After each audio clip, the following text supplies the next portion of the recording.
G'day everyone, my name is Paul Clark and I'm from Redcliffe Uniting Church. Somehow I've gained a bit of a reputation for successfully gaining grants over the past few years. We might have got close to $100,000 in grants, from small $1,000 grants to $50,000 grants during COVID. We've never got any really huge grants or any of the gambling grants. What we have got are more Moreton Bay Regional Council grants, discretionary grants of a few $1,000s, Harmony Week and Seniors Week grants to run events during Harmony and Seniors Week.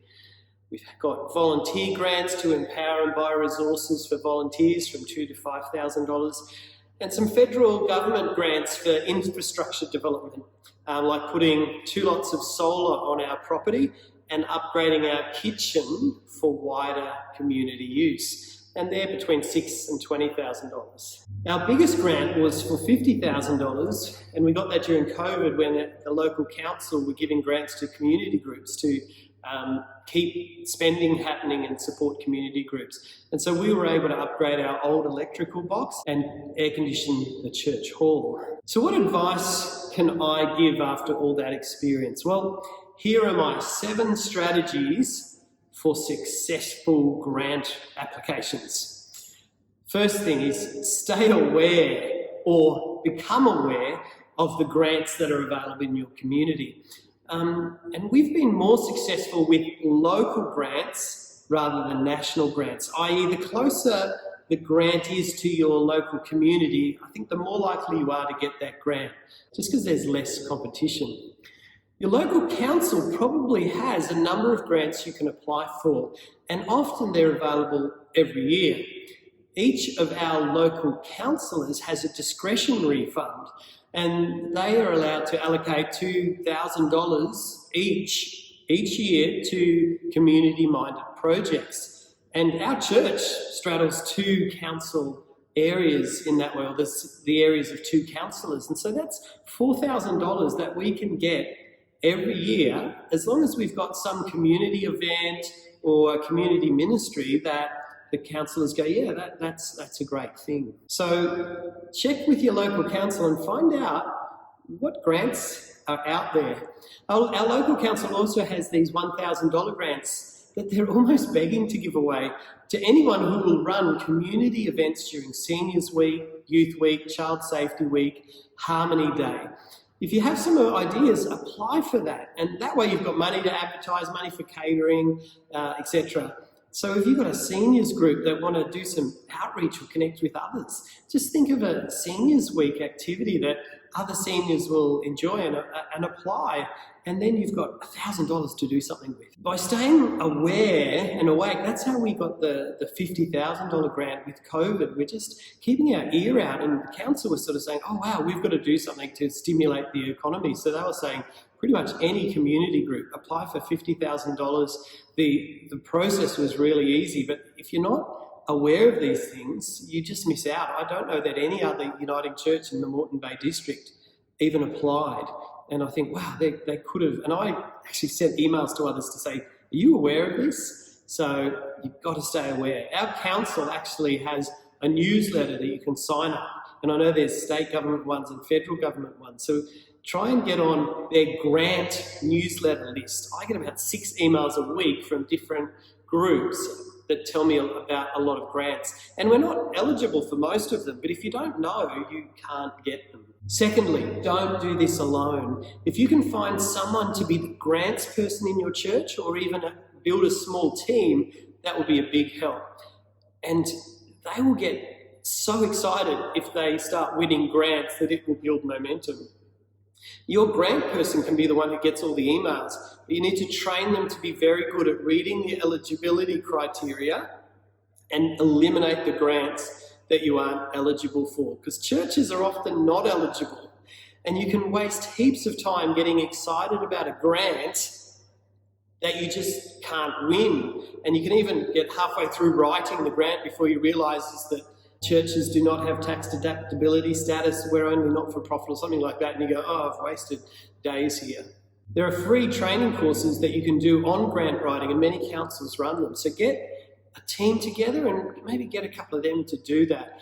Finding someone then who's good at writing grants is gold. If you can find someone who's just passionate in that space, it's great.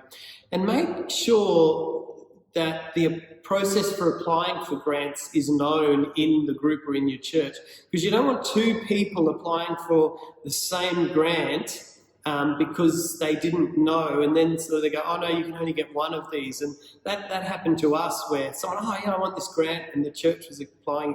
All the grants should come through the minister or the church council to sign off on that. And of course, pray. God is an essential part of your team too.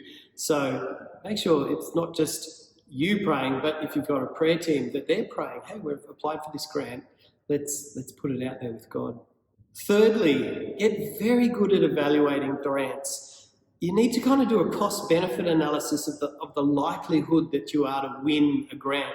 Some companies have these national online grants with lots of publicity and they look really good, but then you realise there's only one grant across the whole of Australia and it's for $5,000. And when you read, you find that last year's winner is a man with no legs who walked across the Simpson Desert to cure cancer, and you think, oh man, there's no way our little story is going to compete against that sort of quality.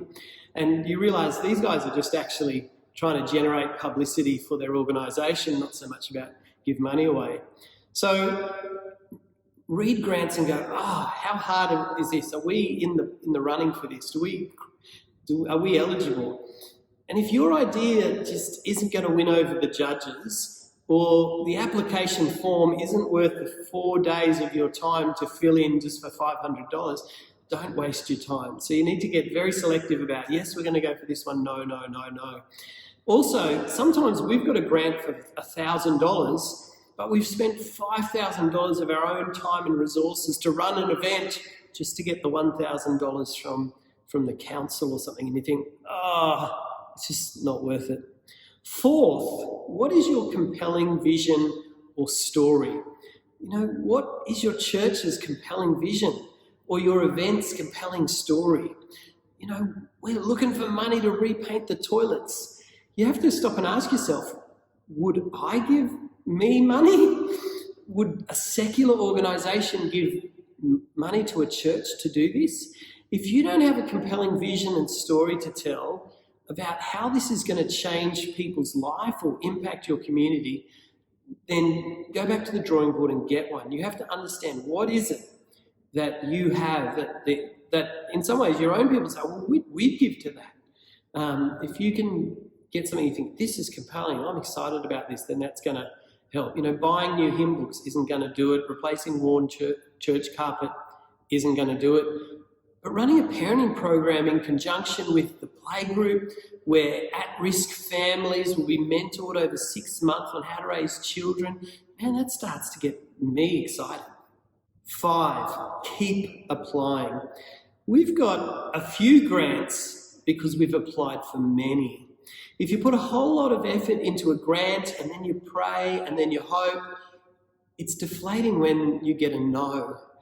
It's easy to give up. You think, these grants are not worth it. The reality is there is no silver bullet to grants. There's no special formula for your wording, no magical stats. Now, there are ways to write bad applications that mean you won't even get looked at. But you can write a really good application and still not win. And it's because you're in competition. There's many groups applying, and often they're just oversubscribed. And you would have a good application. We've had good applications knocked back. In fact, your application was too good. We didn't think you really needed the money. And so a lot of times it's just not your time. But if you keep applying, the people who evaluate this, they will go, these guys, they've applied for 3, and these guys, we've given them, it's their turn. Sometimes you just got to keep at it. I used to get articles in the local paper up north because I would write something and I'd send it to them and said, it doesn't matter if you don't send it. And I really had to feel that. It doesn't matter if I don't get it. But then they started publishing them, and then the more I wrote, the more they put in. So sometimes it's the silver bullet is actually persistence. You've just got to keep persisting. Grants, anyway, they don't solve your money problems, because usually it's a grant to do something, and so you have to spend all that time and effort doing something. But they can empower a mission or a ministry that you might not have otherwise been able to do. 6, become familiar with the process of applying for grants. The Uniting Church is not an incorporated body. We exist by an act of Parliament. This means we often don't fit the usual categories, and there's a synod letter that explains this that you have to send. You also sometimes have to get synod to sign grants, as they're the legal owners of any church property or buildings. So it's great to have all the documents you need in one place, and the synod's go-to person on speed dial or speed email, or make sure you've got a relationship with them, so that when you send them an email and say, hey, we really need this grant signed by tomorrow, then they'll be on there for you. 7, celebrate when you get a grant. Thank the people who applied. Announce it in worship with streamers, and thank God for the answered prayers. It begins to motivate people to go, yeah, we got something, we can go again, and wow, now we can do this, and wow, this is a good thing. Here's a bonus one, perhaps the most important one. Why not start by giving out grants? What if your church got all your people, had an appeal and said, let's build a fund, and from that fund, we're going to give grants to our community.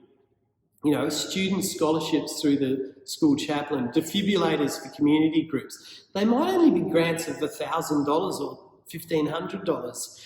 But if you do grants every year, then that starts to mean something. Come up with a great idea for your community and start giving out grants. And I tell you what, you learn very quickly how to apply for grants when you see the applications come in. You see what works and what doesn't, and like, man, they didn't answer this question, they've answered this question wrong. And you go, what am I looking for in their answers? That's what I've got to give when I write my own.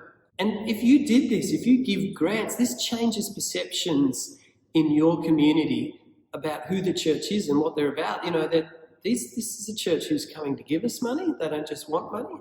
We were fortunate enough to do this for a number of years, and it built up a positive reputation in the community. It built partnerships with other groups who then came to us and rented space off us, which then became income. And when we ask for money from council now, they know our reputation and they know that we're community minded and we give back.